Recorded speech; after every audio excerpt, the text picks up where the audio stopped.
所以它的亮度的调节是比较稳定的，就不会像有高速闪烁，会释放3倍以上的有害蓝光。Hello，大家好，欢迎来到 BP 屏科技，我是 BPW。在上一支的 YouTube 影片里面呢，我们就帮大家开箱了全台湾第一台的 M3 iPad Air。那我们在影片当中呢，我们就帮大家详细比较了 M3 iPad Air 以及其他各代 iPad 和 MacBook 它们在效能以及功能上之间的差别。那时间过得很快，又过了1个月。那在这1个月当中呢，我就帮大家详细的体验 M3 iPad Air 以及 M4 iPad Pro 它们之间的差别。所以今天这部影片呢，我是想要特别为学生以及老师打造。我想要告诉大家 iPad Air 的 LCD 荧幕以及 iPad Pro 它的 OLED 荧幕，它对我们眼睛健康的差异程度。此外呢，我还找了会画画的朋友，那实际帮我透过这2台 iPad 它的 Procreate 感受这2台平板它们在画图以及书写上面的流畅度差异。在荧幕规格以及刷新率是这2台平板最不一样的地方，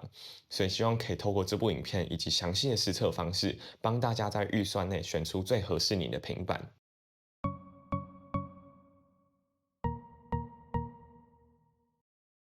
首先，影片第一个部分呢，我们就来讲一下两者 iPad 荧幕之间规格的差异。那 M4 的 iPad Pro 它就是配备了最新的 OLED 荧幕，M3 的 iPad Air 它则是采用传统 Apple 多年以来使用的 LCD 荧幕。到底哪一个荧幕比较不会伤害我们的眼睛呢？首先，我们先来讲到 OLED。OLED 它的优点当然就是对比鲜明、色彩丰富，而且它荧幕的亮度可以调到非常的亮嘛，可以高达超过1000尼特。那如果是 iPad Air 的话，它顶多只能到600尼特。但是这边要跟大家讲到一个重点。OLED 它的亮度调整方式是使用 PWM， 叫做脉冲宽度调变来控制亮度。那这是什么意思呢？简单来说，它就是会透过高速闪烁的荧幕，它来调暗我们荧幕的亮度。大家听起来一定觉得很复杂，我们这边举个可爱简单的例子。简单来说，大家可以把 OLED 荧幕去想象成一只在奔跑的斑马。那当一只斑马它在奔跑很快的时候，我们是不是就看不到黑白之间的条纹？它就会变成一只灰色的马。所以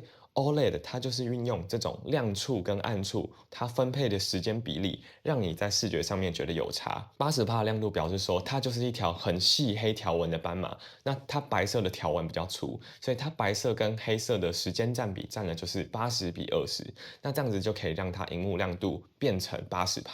那假设是50%的话，就是它黑白条纹的粗细是一致的。那20%的话，就是黑色条纹占了80%的比例，白色条纹占了20%的比例。所以说呢，我们当把荧幕调到越暗的时候，其实它这个闪烁会越明显，因为白色的条纹就变得很细，亮处就会变得很快，很不舒服。那 OLED 的荧幕它在低亮度的时候，每秒闪烁次数会高达240次。所以这种荧幕的闪烁，我们官方就称叫做荧幕频闪。人类是不易可以直接察觉的，但是长时间来说是很容易造成我们视觉以及眼睛的疲劳。尤其在昏暗的环境之下，我们瞳孔又放大了，所以这种高速的亮暗交替，其实很容易引发我们眼睛的不适。大家就可以看我们刚刚在过程当中播放的影片，就可以看到我们从亮调到暗 iPad Pro 它荧幕频闪的差异。相比之下呢，M3 iPad Air 它是透过 LCD 的荧幕，所以它是有一个固定背光源，它不需要靠 OLED 这种闪烁的方式来调节它的荧幕。所以在我们的测试当中，大家可以看到影片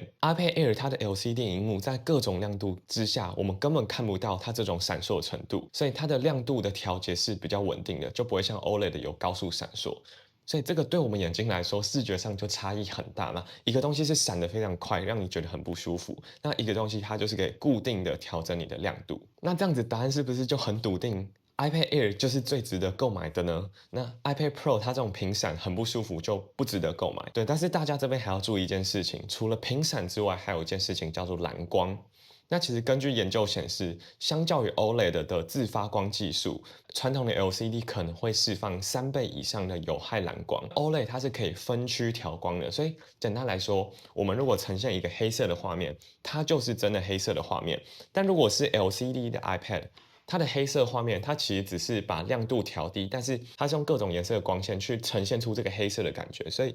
当你把灯关到很暗的时候，你还是会发现它白白的，它不可能达到全黑的效果。LCD 它不管在任何的颜色呈现之下，它都是会呈现出蓝光。但是 OLED 的话，你如果呈现大部分都是黑色画面，它就比较不会有蓝光的产生。那大家应该知道，蓝光它就是这种波长较短的高能量可见光，所以这种光线可以直接穿透角膜当我们的视网膜，那造成黄斑部的细胞氧化，那长期来说可能会造成视网膜的伤害。那对小孩子来说影响当然更大，因为儿童的水晶体的透明度更高，所以它能过滤有害蓝光的这个效果跟能力较弱。所以10岁以下的孩子，他们眼睛穿过蓝光的这个比率，因为更透明，是成年人的6倍以上。3C 产品上面真的要特别注意，他们的疲劳程度很容易比大人来的更高，而且重点是在夜晚的时候会干扰我们的褪黑激素，那影响我们的睡眠品质。所以结论来说呢，OLED 的 PWM 闪烁跟蓝光，它们其实对眼睛都各有影响。所以我们这边用了一个荧幕亮度的量表来跟大家解释一下 OLED 跟 LCD 的差别。如果是 OLED 的话，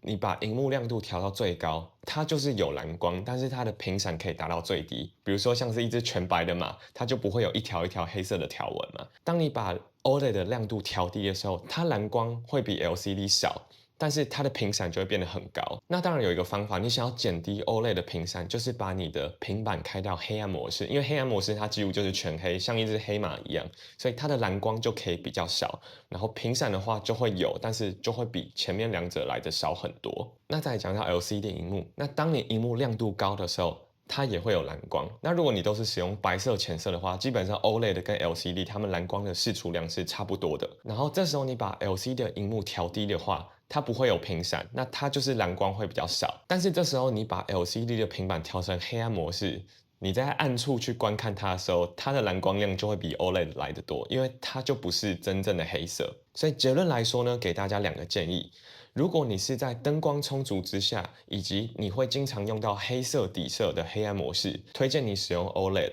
那如果你平常荧幕不需要用到太亮的话，你可能都是控制在一个固定亮度，那这时候我会推荐你用 LCD， 因为 LCD 你只要把荧幕亮度保持好，它不会有频闪，它蓝光释出的问题也可以减少。所以 LCD 的用法就是不要荧幕开太亮，那 OLED 的用法的话，就是光线充足以及使用黑暗模式来避免它的频闪。但是总结来说啊，大家用平板还是不要过量，尽量把握20-20法则，就是每20分钟就要休息，那往户外至少20公尺的地方看20秒，这个还是一个最好保护眼睛的方法啦。不然你用2个荧幕，你用了过久，对眼睛还是会有永久不可逆的伤害。那我们介绍完除了荧幕对我们眼睛所造成的影响之外呢，那相信大家一定也非常关注 iPad Air 跟 iPad Pro 的书写体验嘛，毕竟他们是一个60赫兹，一个120赫兹，那他们在书写的差异上面究竟有多大？那我会用笔记跟绘图软体2个情境来测试给大家看。那在进入实测之前呢，想跟大家先分享一下我这1个月当中所实测使用的保护壳，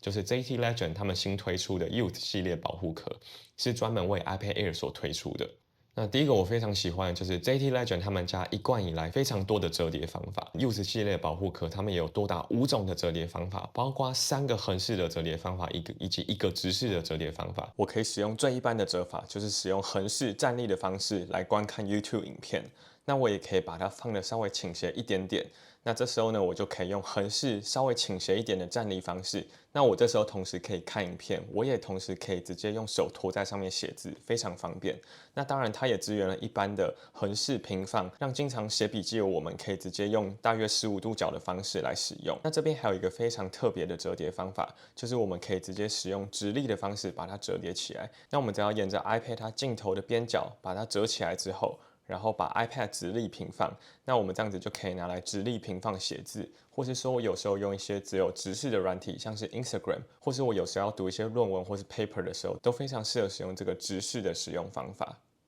所以对做笔记的我来说，不管是直书写字还是横书写字，我都可以立着一个角度来撰写，而且还有多种调整方法，我觉得对我来说是非常方便的。然后另一个特色的话是，这一代 Youth 保护壳，他们拔掉了过往的磁扣，但是他们多了笔槽。那我觉得相比之下，我是更喜欢这个做法，因为我觉得磁扣它只是把 Apple Pencil 包起来，但是卡槽的话是你可以直接把笔卡进去，所以相对来说我觉得是更加安全的。我在搭配保护壳以及实测 iPad Air 的过程当中，我突然发现 Touch ID 的好处比 Face ID 来的更多。因为我们通常在使用 iPad 的时候，我们都是把平板尽量平放在桌上嘛，然后来书写笔记，通常比较不会把平板直接立起来。如果是在做笔记的情境之下，基本上 iPad Pro 它就是没有办法做到这种很快速的解锁方法，我们一定要把头靠过去，或是要把平板立起来才可以快速解锁。但是我在搭配 Bluetooth 保护壳使用 iPad Air 的过程当中，我可以同时在我掀开面盖的过程当中，直接用手指解锁我的 iPad Air，所以我觉得相比于 iPad Pro 之下，这个解锁速度还快了更多，就是可以直接一掀开它荧幕亮起来，然后直接解锁。那大家有没有发现我刚刚漏讲了一个折叠方法？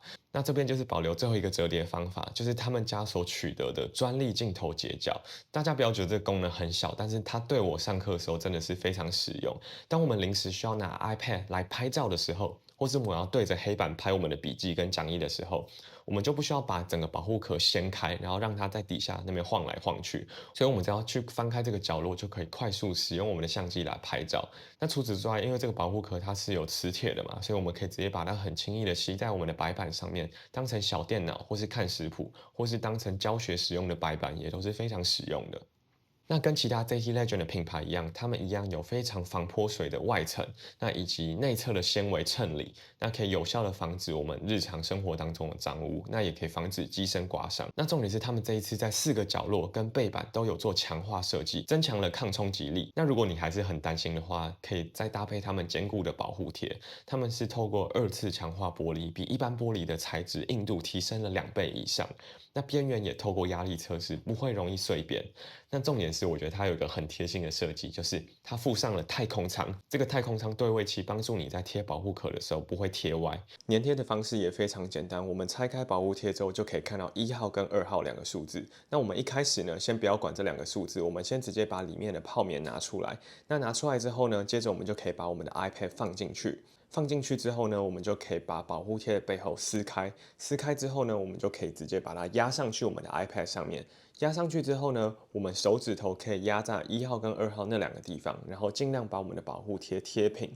那接着呢，我们就依序把1号跟2号2个号码撕掉。那最后再使用刮刀，慢慢的把我们保护贴刮平。那我们最后可以发现，其实是完全没有任何的气泡，贴得非常平整，重点是位置也是正确的，所以其实这样子贴起来，我只要不到1分钟就可以完成了。那你不管是日常通勤啊，放在书包里面，或是不小心掉地板，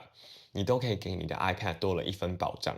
好，那接下来呢，我们就要来跟大家比较一下2台 iPad 它们在流畅度跟手写体验上面的差异。